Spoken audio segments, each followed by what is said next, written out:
বর্তমান যুগে অনেক তরুণ তরুণী দুনিয়ার আনন্দে এতটাই ডুবে গেছে যেন আখিরাত বলে আর কিছুই নেই। আজকে ভাইরাল না হলে ঘুমাবো না। আমার ভিডিওতে লাখ ভিউ লাগবেই। মা, ফজরের আজান হয়ে গেছে। একবার নামাজটা পড়ে নাও।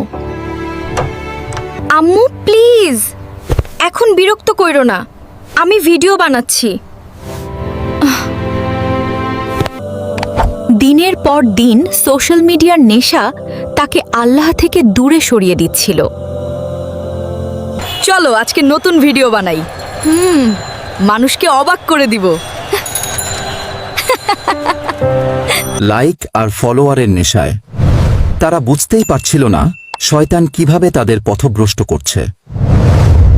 এই ফোন তোমার জীবন নষ্ট করে দিচ্ছে। তুমি আগের মতো নেই। কিন্তু তখনও মেয়েটা বুঝতে পারেনি এই পথ একদিন তাকে ভয়ঙ্কর পরিণতির দিকে নিয়ে যাবে।